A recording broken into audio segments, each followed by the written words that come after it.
And welcome back to Morning in America. I'm Adrienne Bankert. We are live here on the fairgrounds in Iowa for the Iowa State Fair as the sun starts to rise here. Gates haven't opened yet. But let's talk a little bit of politics, considering the fact that so many of the candidates for the GOP nomination are trucking through here to speak to Americans, vying for their chance at the White House. Senator Joe Manchin's been busy, too, sending the strongest signal yet. He might leave the Democratic Party as he weighs another run for Senate next year. I'm thinking seriously, what's the best? For me, I have to have peace of mind, basically.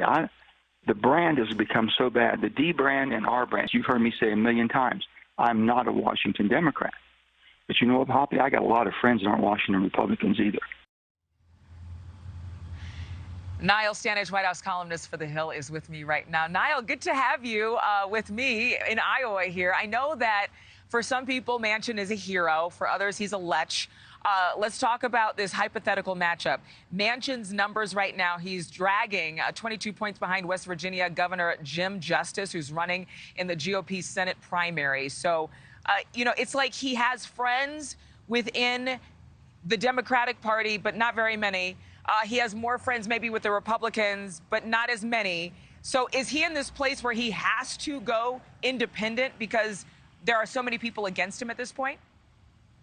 He has to show his independence whether he formally leaves the Democratic Party or not, Adrienne, because West Virginia is now an overwhelmingly Republican state. Former President Trump carried it twice by almost 40 points.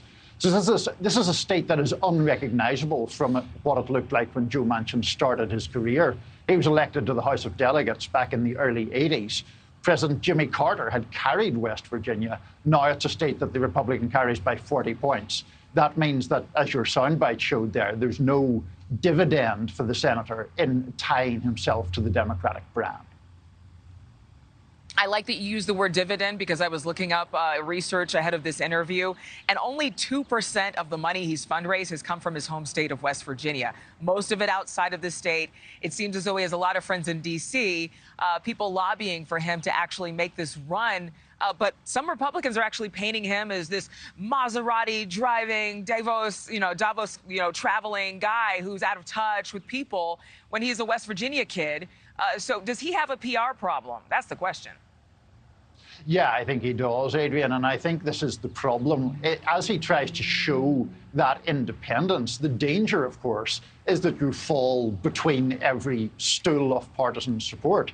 So it's not as if Republicans love Joe Manchin. It's not as if Democrats love Joe Manchin because he's such an unreliable vote for them in the Senate, and he's clearly more centrist than where the bulk of the party lies. So he's a man without a political home, in a way, and that obviously does cause problems, as well as the fact that he is now, personally quite wealthy, and West Virginia, as you know, is not characteristically a wealthy state. Well, he has about $9 million in his war chest, so sitting pretty in that aspect.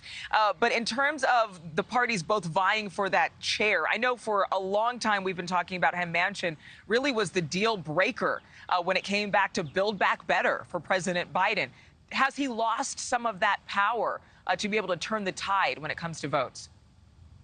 Well, he has a little bit, given that in the midterms, the Democrats actually basically held on or expanded slightly their majority. He's not quite the pivotal figure that he was. And of course, he likes to be in the center of things. He likes to have votes hinge on what way he falls in these matters. So, yes, I think his star or his leverage has diminished slightly, though, of course, he is putting himself back into the center of the political stage with these most recent comments.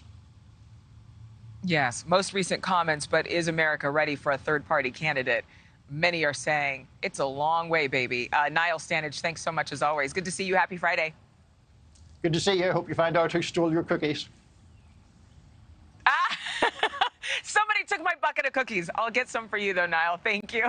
Thank you for watching. Go to newsnationnow.com to find NewsNation on your television provider. And don't forget to click the red subscribe button below to get more of NewsNation's fact-driven, unbiased coverage.